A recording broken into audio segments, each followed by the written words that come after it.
Good morning class. कल हमने भूमि संसाधन के बारे में पढ़ा था। आज का हमारा टॉपिक है भारत में मिट्टी संसाधन। आप जानते हैं कि मिट्टी या मृदा हमारे लिए अत्यंत महत्वपूर्ण संसाधन है, क्योंकि यह वन्य जीव जंतुओं, मनुष्य व वनस्पतियों सभी को पोषण प्रदान करती है। मनुष्य की जो मूलभूत आर्थिक क्रिया है कृषि, उसके लिए मृदा महत्वपूर्ण संसाधन है।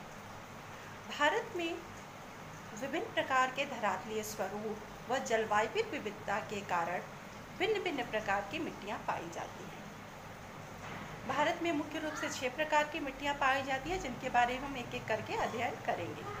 सबसे पहला भारत में जो मिट्टी पाई जाती है वह है जलोढ़ मिट्टी। जलोढ़ मिट्टी भारत में नदियों द्वारा लाए गए निक्षेपों के जमाव से बनती है।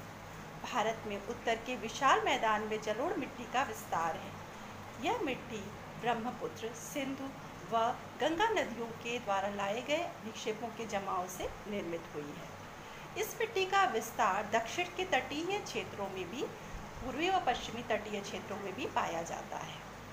यह मिट्टी चूना, फास्फोरस व पोटाश में अधिक होने के कारण इस मिट्टी की गुणवत्ता व उर्वरता बहुत अधिक है।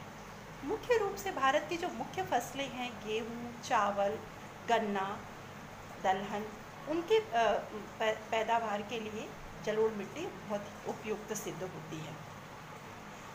इसके बाद हमारी दूसरी जो महत्वपूर्ण मिट्टी है वह है काली मिट्टी।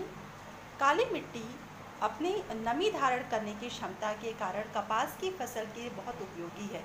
इसी कारण इसे रेगुड़ मिट्टी या कपास वाली काली मिट्टी के नाम से भी जाना जाता है। काली मिट्टी में मैग्नीशियम, कैल्शियम कार्बोनेट व पोटाश की अधिकता के कारण वह बहुत ही उपजाऊ होती है। भारत में काली मिट्टी का विस्तार गुजरात, मध्य प्रदेश, तमिलनाडु व मुख्य रूप से कर्नाटक, इन सब क्षेत्रों में बहुत ज़्यादा है। इसके बाद आती है हमारी लाल व पीली मिट्टी।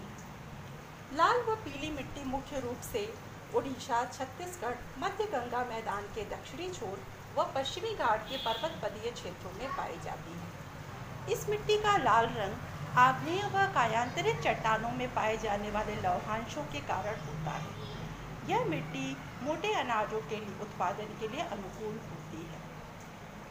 इसके बाद हम बात करते हैं लैटराइट मिट्टी की। लैटराइट मिट्टी उष्ण व उपोष्ण कटिबंधीय जलवायु क्षेत्रों में भारी वर्षा में निक्षालन की प्रक्रिया के परिणाम स्वरूप बनती है।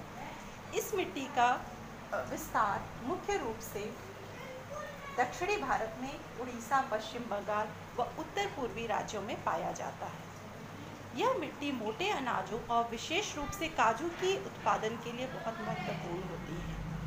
केरल व तमिलनाडु में उचित तकनीकी के प्रयोग के द्वारा व जैविक खादों के प्रयोग के द्वारा इस मिट्टी में चाय व कॉफ़ी के उत्पादन का प्रयास किया गया है, जो कि सफल हुआ है।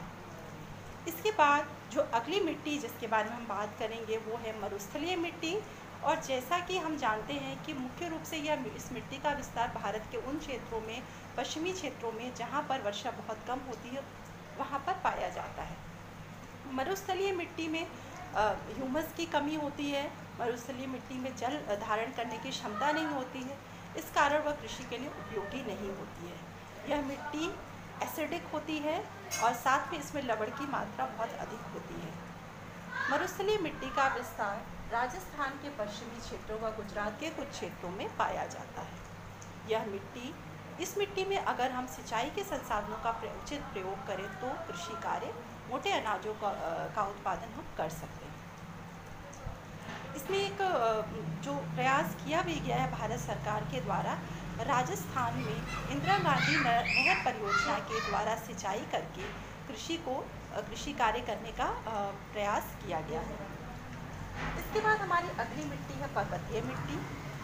इस मिट्टी में जो निचले ढालों पर पाई जाने वाली मिट्टी उपजाऊ होती है, उसमें ह्यूमस की मात्रा होती है, जबकि पर्वतों के ऊपरी ढालों पर इस मिट्टी की गहराई बहुत कम होती है, इस मिट्टी का अपरदन बहुत कम होता है।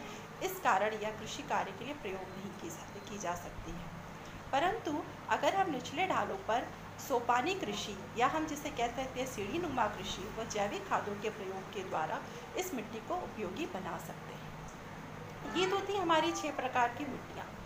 अब हम बात करते हैं कि मिट्टी जो कि हमारे लिए अत्यंत महत्वपूर्ण संसाधन है, उसको हम कैसे संरक्षित करें, क्योंकि जिस प्रकार अन्य संसाधन जो हैं वो ह्रास की कगार पर हैं, उसी प्रकार मिट्टी भी ह्रास की कगार पे है। तो हम ऐसे क्या उपाय करें जिससे हम मिट्टी को संरक्षित कर सकें।